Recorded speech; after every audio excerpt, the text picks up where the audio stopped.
Hello and welcome back to my channel. I'm Amelia Automotive and today is a very different video to my normal content. So this is the first time I've ever lived with an EV for more than a test drive of 30 minutes, to be honest. So I've had this car almost a week now and I've really got to know it and I've got to understand it, and I've learned a lot this week. So I thought I'd share with you what I've learned as a petrol head who loves a combustion engine, who's a proper enthusiast. I like my classic cars, I like my performance cars.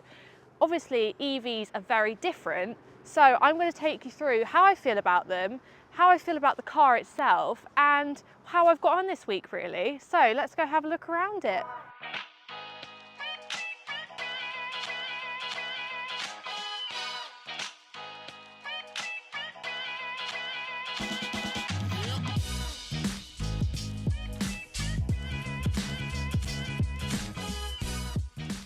Let's talk about the looks of this car. Now, I actually really like how this car looks. Obviously, we've got this bright highlighter green colour, which I won't lie, at first I was like, whoa, that is bright, but now I kind of like it. It's kind of quirky, it's kind of different. What do you guys think of the colour? Because I know there'll be a lot of comments about the colour. Now, you can get some nicer options for different colours that are a bit more subtle if that's more your thing. Now, looks wise, I really, like I said earlier, love how this car looks, as you can tell. So I really like that it's still kept a grille. Obviously in an EV, you don't have a grille anymore. So I think that's what I've been missing in a lot of modern day EVs, is not having a grille and it not looking like a normal car that you're used to. So to have this crystal face grille, it really nicely lights up. I'll overlay it now. I just think it looks really special. It's not scary to me, it's almost familiar. So the front of the car is very familiar. That is the word I'm going to use. So we've got the sporty accents here. We've got the front splitter, and as this is the VRS model, it looks a lot more aggressive. It looks a lot more sporty. We have the lovely lines in the bonnet here as well, and I think it looks really nice. What do you guys think? So moving on to the wheels now. The wheels are something that I'm not sure on. I wish it didn't have this sort of plastic. I can't understand. Can you comment down below and let me know, because I can't find it on the internet, why electric cars seem to have these sort of plastic on the wheels? Maybe it's something to do with aerodynamics, I'm not sure. But yeah, I'm not 100% sure on them, to be honest. And then we've got the VRS logo here, which is really nice, and the black mirrors, which accent the car really nicely. Now, I will say about the VRS logo, I kind of wish it was around more on the car. I feel like it's a lot more subtle. You can tell it's a VRS. However, I would like it on the back. On the back it says Enyaq and it says IV, but it doesn't say VRS. So I think if I had this car, I'd probably take a VRS badge and put it at the back. It's just my personal preference. So the rear of the car again looks really nice. It doesn't look too electric. It looks very sort of normal, as I would say. It just looks like a nice family car, to be honest. I really like it. As I said, I would have liked a VRS badge here. I think that would have worked better. We've got the nice sort of spoiler here with the black accents, with the black badges, which it just looks really nice, actually. We've got the plug point here for the charger around the side. So we've got a really nice size boot here, which is plenty big enough for everything. I went and did a big trip to Costco and I fit a lot of stuff. I could have fit a lot more in here. The dog's been quite happy in the back of the car, and we've got the chargers tucked away nicely, and we've also got them tucked away under here, which is the one you plug into a 3-point plug at home. Now, I won't lie, it has been quite irritating with, this is just my personal preference because I don't have much patience with cables. Now, putting the cables back and sort of, because they're so long, putting the cables back and sort of twisting them up so they fit is quite annoying. Now, I'm sure you get that on every single EV, but that's just one annoying thing I've found this week with the cables. I'm sure you get used to it and you wouldn't have to put it away every single time you use them if you had them at home, but tucking them away has been quite annoying. But other than that, the boot probably gets a 10 out of 10. Can't go wrong. Let's move on to the interior now, because it's a really special place to be. I really like this interior. I think the Skoda do really well with their interiors, especially with the VRS. So we have the beautiful Alcantara here. We have the fake carbon fibre, which is all right. We can get away with that because it is a Skoda. It's not a premium Audi, so carbon fibre that's fake is fine. We have the screen here, which is actually really big. Now, slightly too big, slightly laggy, but everything is really easy to find. And then we've got the sort of climate control buttons here, which is really easily accessible. So we've got the buttons, which I really like. The seating position is really nice. It's a really nice place to be in here.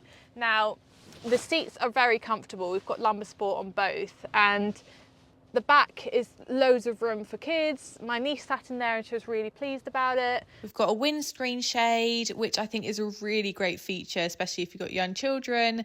Plenty of room in the back here with some great features. We've got heated seats and climate control at the back with a little cubby for lots of storage. Now, if you are the third passenger, it might be annoying for your legs. Now, this car is actually spec'd with the Max Pack, which includes an area view camera, dynamic chassis control, electric seats, lumbar support, heated front and rear seats, a Canton sound system and a heated windscreen with head-up display. So you guys have seen all about the interior. I think it's time to go for a drive now. This is the all-important part of this video, how I got on with it being electric this week. And I'm going to be honest and truthful. I like the car, you guys have seen, I like this car, I like how it looks, but do I like how it drives? Let's go. Right, so let's talk about this car and how it is to drive, because every time I've driven an electric car, I've always felt a bit nauseous. I always get a bit car sick, especially as a passenger. Now, driving this car, I haven't felt like that, apart from when the regen braking sort of brakes for yourself and it makes your stomach flip a little bit. But I think it's because this car actually has quite like, not hard suspension, but you can feel the bumps in the road. You can feel that you're going over things.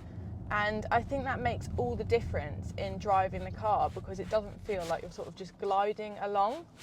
That's what I like about this. It feels sort of planted on the road. I feel connected to the road when I'm driving it. I don't just feel like I'm not driving in a way. It's really weird. Like, I could actually see myself in one of these if I needed an electric car. It's not 60 in 6.5 seconds, so it's not the quickest thing on this planet, but it's definitely got enough punch to sort of, when you're joining motorways and overtaking cyclists and things, like it's got enough power and sort of torque there. It's got that instant boost with it being electric, but thoroughly, really comfortable to be in this car. I've really enjoyed it this week, and I keep saying that, but I think this car surprised me quite a lot, and I purposely chose the Enyaq because I like the look of it.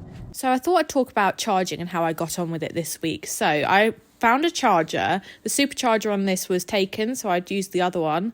It worked fine to start with. I literally just tapped my card and then plugged it in and waited for the checks to be done on the car.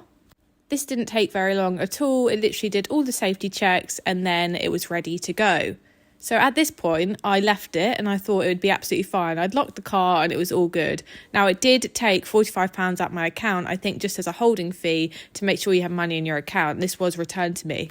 As you can see, the car then told me it was ready and it was charging and all good. I was pleased about this.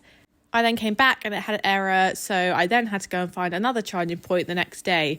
Now, this was a different brand and this one worked really well. I had to have an app, which I've realised you have to have apps most of the time to make these work properly, which I might have needed for the one before. So we left that and it took quite a while to charge. When it got to 80%, it started slowing down as it went into trickle charge mode. So luckily I had a charger fitted halfway through the week, so it gave me the opportunity to use public chargers and also at home. This is from Simpson and Partners and they're based in the Cotswolds and they make really nice looking chargers that don't look bulky. It was so much easier and more convenient to charge at home. Definitely recommend.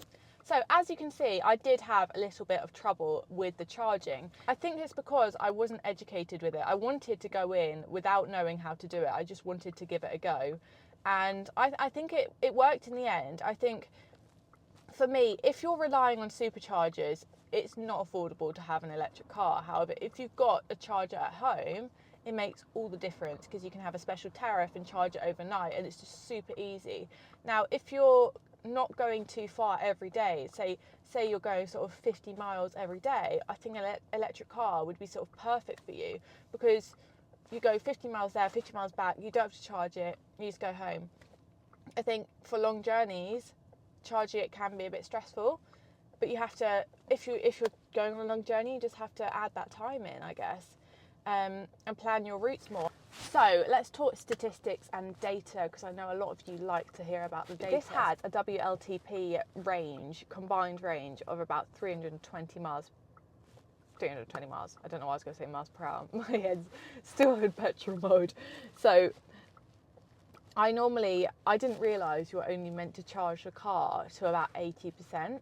So the reason for that is because after 80% it starts trickle charging for you, which is to preserve the battery so it does it a lot slower. Now I was at a supercharger doing this, and I know electric car people are going to be like, why would you do that? It cost me a lot of money in that last 20% to get it charged. So that was quite annoying. I didn't know about that because it took so much longer on that 20%. It was mad. But that's something I've learned. I've learned this week, guys. I'm learning about the electric cars. Let's just talk about modes. So we have eco, comfort, normal, sport, traction, and individual. So I've been driving the eco a lot of the time just to preserve charge, but let's go into sport. Traction is basically like full all-wheel drive, so if it's raining or something. For me, I don't know why, when I think of traction, I think of traction control like coming off, but it's not like that in here. Now we have D and B on the little gear selector here. So I didn't actually know what D and B meant, to be honest. So D is normal drive. It feels like a normal car when you're in drive. It doesn't feel as electric because it just goes. When you take your foot off, it doesn't slow down. Now B is regenerative, I can never say that, regenerative braking. That's it, it's a tongue twister. We've also got the flappy paddles here. So that's 3 different levels of regenerative braking. So you can choose 1, 2, 3, and if you put it into cruise control, it goes into auto automatically, so it will do it for you. So the WLTP consumption, which is basically like the equivalent of miles per gallon, is claimed to be 3.7 miles per kilowatt. Now in my long-term data, I've done 458 miles now, and it is 3 miles per kilowatt hour. I don't think that's bad, considering I have been driving in sport, in eco, in traction. I've been trying all the modes, and we've done a lot of motorway miles, and I think that's really good actually. I'm really impressed with that. I think we should end the video now on the final question, which is, would I have an electric car as a petrol head who is a massive car enthusiast? Now, I'd say maybe. It depends. It depends on my personal circumstance at that time. So for me, like I said, if I was doing a journey to work and I had a charger at home, which I do now, which I'm very lucky about, it makes all the difference. I found it quite stressful finding charging because I didn't know about it. I was sort of uneducated at first. I literally went in it not knowing anything about electric cars, and I wanted to do that because I wanted to give it a sort of raw experience and really try and learn from it. So I have learned from it. I've learned a lot this week about electric cars. I mean, it scared me, I won't lie. Like, I've always been a bit intimidated by it because I don't understand like the batteries and everything, and there's still a lot more to learn. But for my first electric car loan, I'm very impressed with this car. I would buy this car, and I'm being genuinely serious. If I wanted an electric car, I'd probably buy one of these. I love the seating position. I love how high up we are. It's got a really great turning circle. It's not too big. It's just the right size. It's enough for the family. It's got nice features for the kids. And yeah, I like it, and I like that the cables can sort of slot away to the side, because I know a lot of cars now, they have the cables without anywhere, it's just in the boot, which is annoying because I'm quite organised and I like things neatly tucked away. So yeah, maybe, I would maybe get an electric car right now, but depending on personal circumstance, and I think having a charger at home makes all the difference to it. But I have actually thoroughly enjoyed it this week. Really enjoyed it, and I'm going to be sad to see it go. I have got a combustion engine car coming next week, so that will be a Cupra Leon, which I'm going to be comparing to the Club Sport because they're similar in performance. So stay tuned for that if you guys want to see that next week. But yes, thank you for watching. Make sure to like and comment and subscribe. Let me know your thoughts, because I know electric cars are dividing the industry, but I don't think we should divide. I think we should just, you know, come together, learn from each other. Everyone's allowed their own opinion. That's completely fine. It's okay if you don't like them. It's okay if you like this. Everyone has personal preference. But I think for someone like me who's never driven one, I think it's a really good experience this week to be able to drive an electric car and just see how it compares to a normal combustion engine, which I think we've done. So let me know if you have any questions. Let me know if I've got anything wrong. I completely admit to that. I probably have, because I have just learnt this stuff. So If you have any tips or hints about data or charging, then let me know, because I'd be really interested, so that when I have my next electric loan, I can learn more. There we go. Bye.